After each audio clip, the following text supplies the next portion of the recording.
ओम शांति। जब तक आप में ये 20 अवगुण हैं तब तक भगवान का ध्यान, मेडिटेशन, नाम जप सिद्ध नहीं हो सकता है।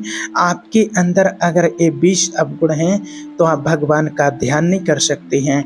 मेडिटेशन में आपका मन नहीं लगेगा, तब तक आप नाम जप नहीं कर सकते हैं और ना नाम जप करने से कोई लाभ मिलेगा। तो ये कौन से 20 अवगुण हैं जो हमें हमारे जीवन में परमात्मा तक पहुंचने में बाधा डालते हैं, बाधक बनते हैं।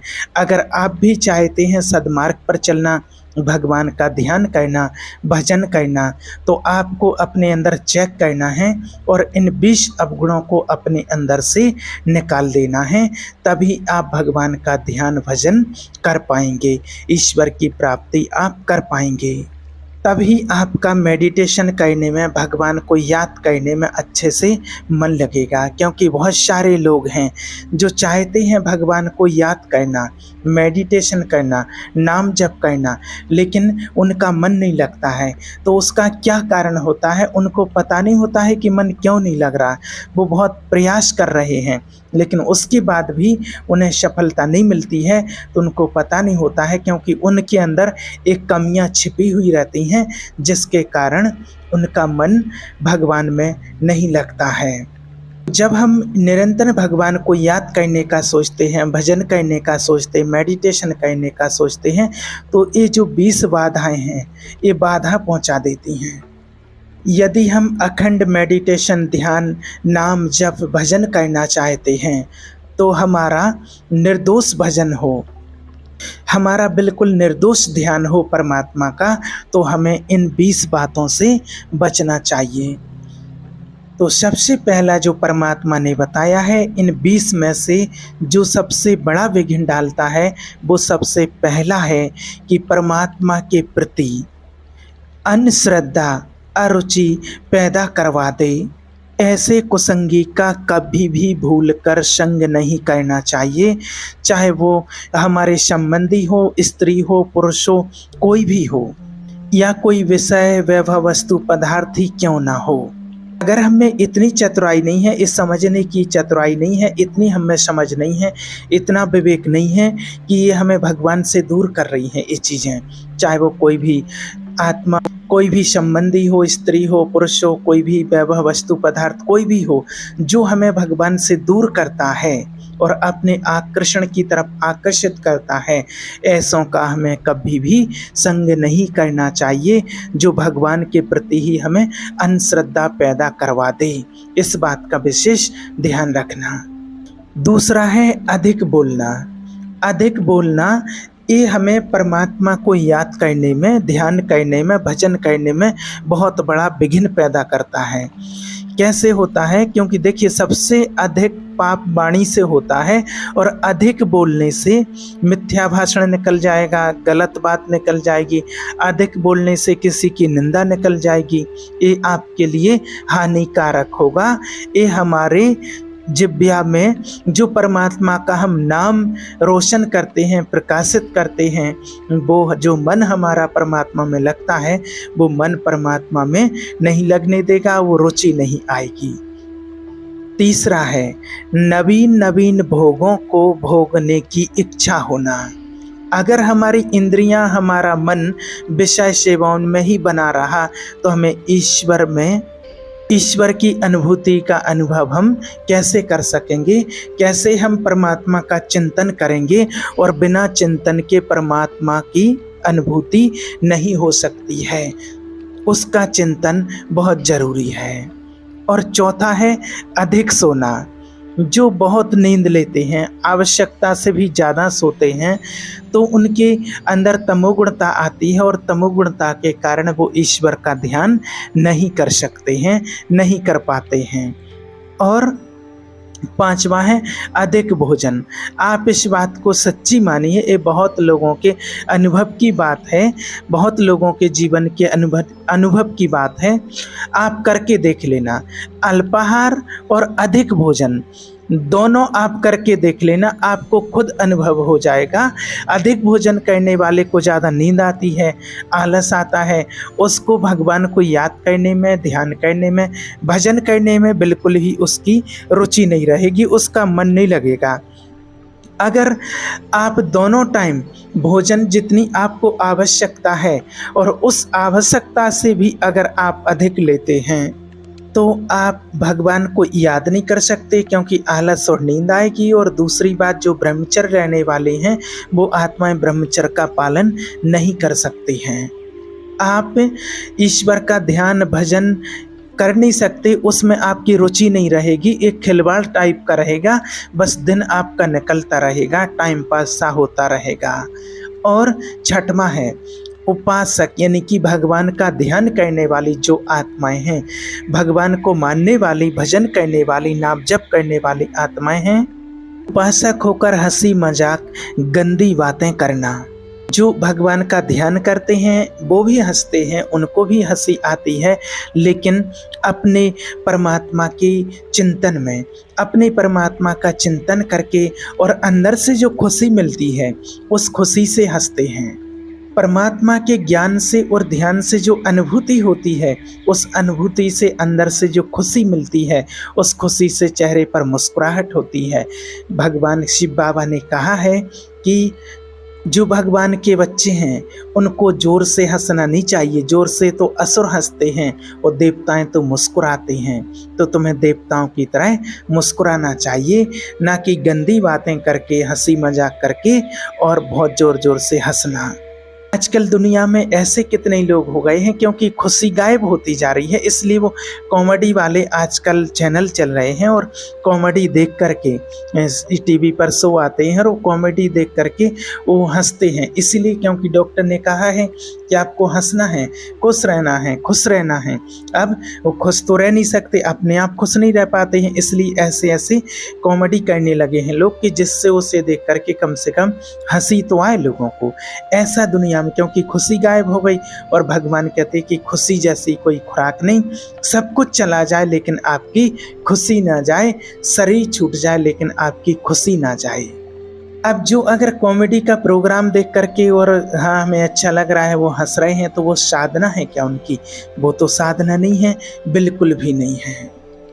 हमें तो परमात्मा के चिंतन में ऑटोमेटिक खुशी मिलती है। सातवां है अपने संबंधियों के प्रति, कोई भी संबंधी हो, अपने उन संबंधियों के प्रति आसक्त हो जाना, चाहे हमारे परिवार के हों, रिश्ते वाले हों, स्त्री हो, पुरुष हो, पति हो, पत्नी हो, या कोई भी संबंधी हो सकते हैं। अगर इनमें ज़्यादा आसक्ति है तो फिर आपका भगवान में ध्यान नहीं लगेगा, उसमें मन नहीं लगेगा, आपका नाम जप में मन नहीं लगेगा। और आठवां है क्रोधी स्वभाव बना लेना। जरा सी कोई बात हो और उसमें गुस्सा हो जाना। आप देखिए, परमात्मा का ध्यान करने वाली आत्माएं हैं, भजन करने वाली, नाम जप करने वाली आत्माएं हैं। आप समझते हैं भगवान ने कहा है कि क्रोध से कभी किसी को लाभ नहीं होता है, हमेशा दूसरों को हानि ही होती है, अहित ही होता है, और दूसरे का जो होगा वो होगा, लेकिन आपका हृदय अपवित्र हो जाएगा, आपके हृदय में जलन पैदा हो जाएगी। क्रोध ऐसा विकार है जो हमें भगवान से दूर कर देता है, हमारे कहते हैं कि ज्ञान के जो कपाट होते हैं उनको बंद कर देता है, ढक देता है और हमारी परमात्मा से दूरी करा देता है। किन्हीं संत जी ने कहा है कि अगर 1 महीने में एक बार गुस्सा आ गई तो 1 महीने में जो आपने पुण्य कमाया है, जो भगवान के ध्यान से जो शक्ति प्राप्त की है, वो 1 महीने की आपकी शक्ति ढक जाएगी। वो आपको जो परमात्मा से तेज मिला है, उस तेज का आपको बल नहीं मिल पाएगा। और अगर आपको साल में 12 बार गुस्सा आ जाता है तो 12 बार जो आपने परमात्मा से प्राप्ति करना चाह रहे थे वो आपको प्राप्ति नहीं हो पाएगी। और यहाँ तो आप देख रहे हैं कि दिन में 12 बार गुस्सा आ जाता होगा, साल की बात तो छोड़ो कि यह कैसे हो गया, यह कैसे हो गया है। तो गुस्सा नहीं करना है, क्रोध अंदर से नहीं आने देना है हमें। और 9वां है हिंसा करना। हिंसा वाणी से भी होती है, मन से भी होती है और शरीर से भी होती है। शरीर से हिंसा करना तो जब परमात्मा को हम पहचान लेते हैं और ईश्वर के मार्ग में चलने लगते हैं, तो वो आत्मा तो कोई बहुत ही ज़्यादा कोई निंदनीय हो, कोई तो वो ऐसा काम कर दे, नहीं तो शरीर से हिंसा नहीं कर सकते हैं, क्योंकि वो ईश्वर के मार्ग में चलने लगते हैं।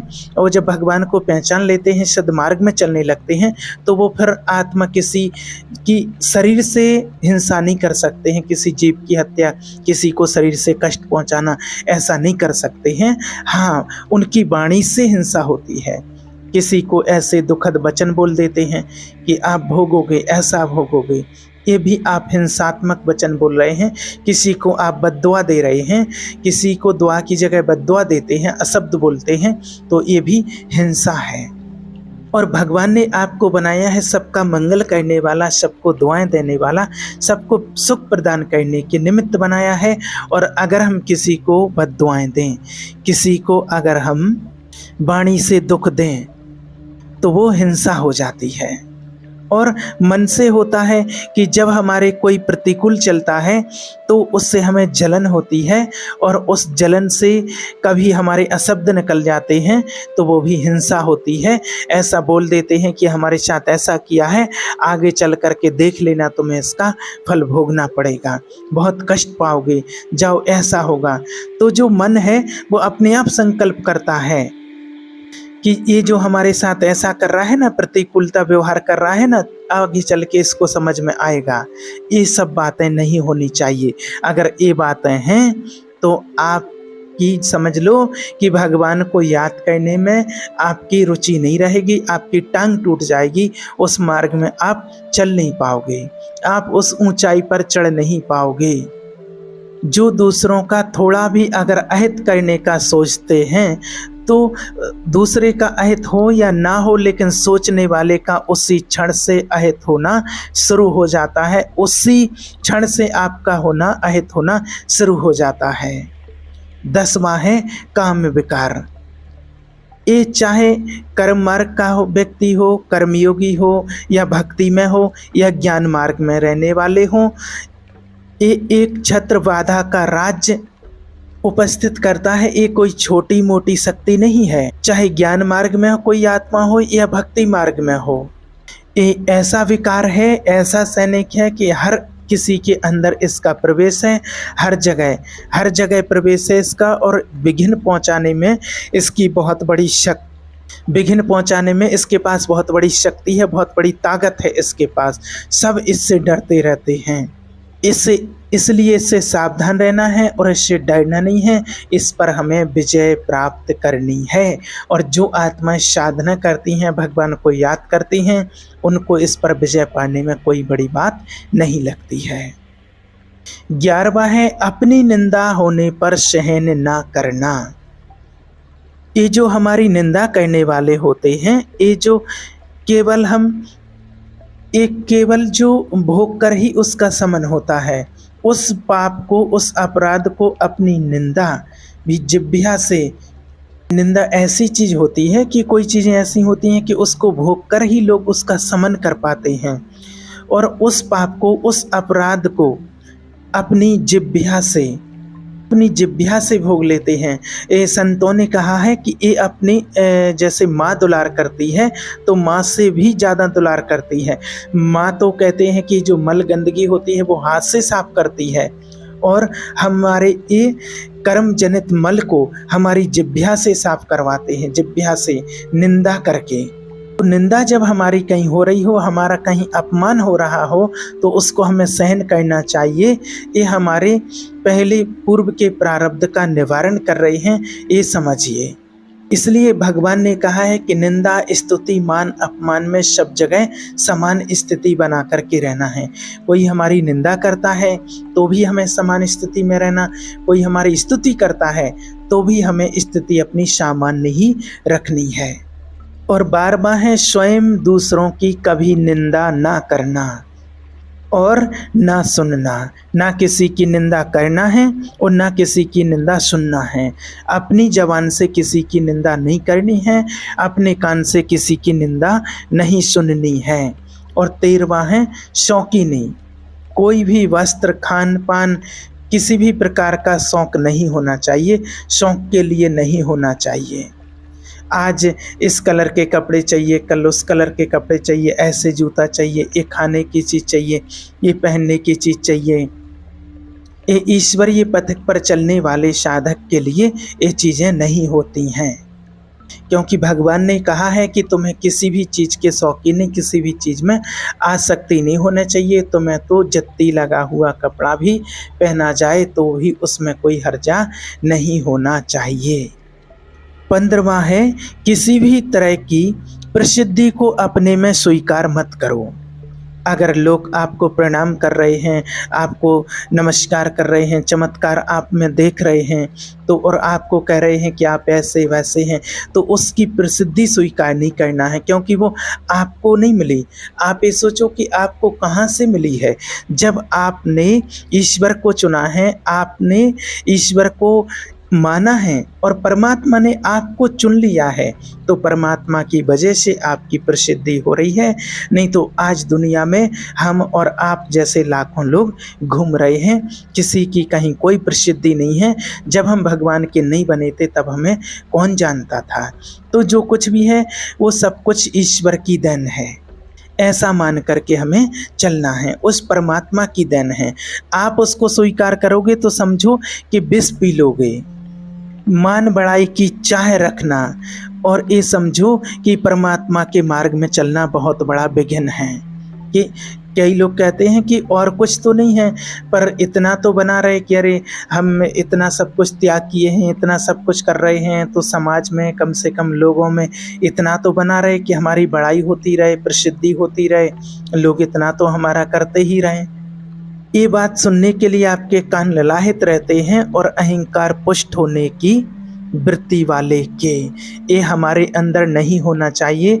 जब कोई आपकी बड़ाई करने लगे तो आपके अंदर एक संतोषजनक चुभन होनी चाहिए कि क्यों आप ऐसे व्यर्थ की बात कर रहे हैं। ये अपने अंदर से लगना चाहिए कि आप क्यों ऐसी बात कर रहे हैं, और ये वास्तविक बात है और सच्ची बात है।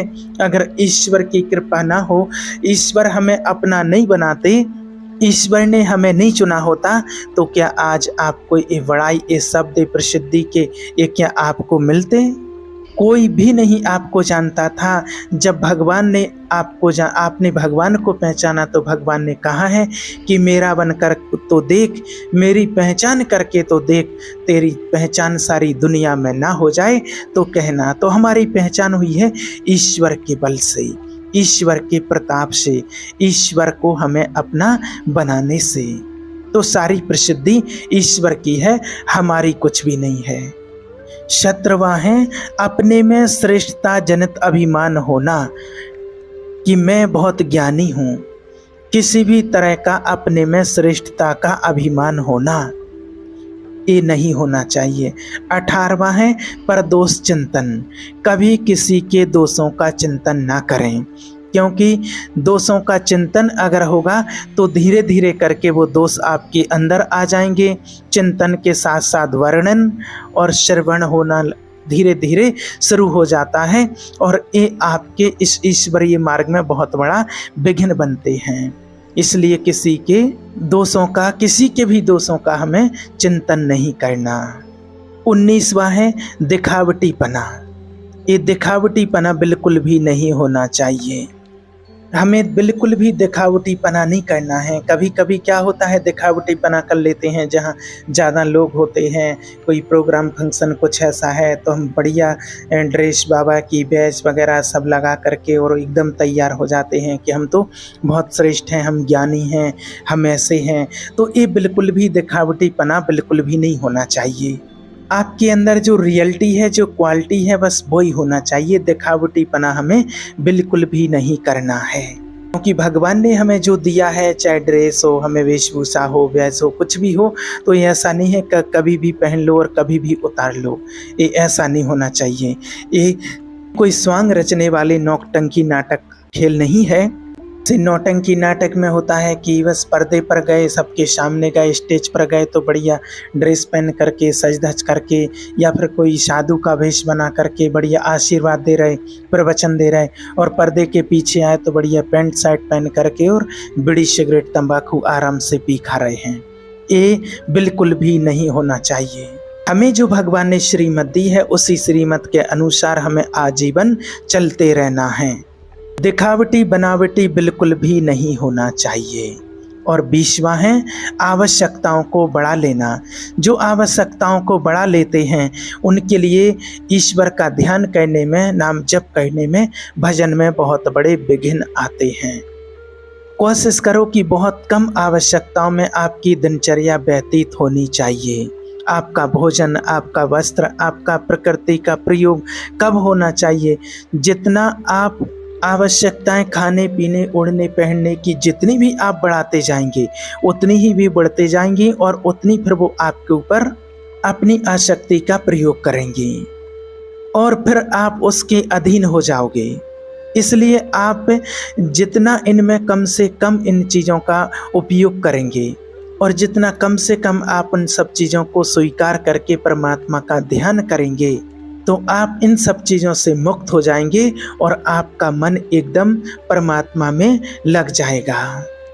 तो ये 20 दोष हैं जो हमें परमात्मा को याद करने में, ध्यान करने में, नाम जप भजन करने में बहुत भारी विघ्न डालते हैं। तो आपको चेक करना है, अगर आपके अंदर ये चीज़ें हैं तो आपको अपने अंदर से बिल्कुल इनको निकाल देना है। ओम शांति।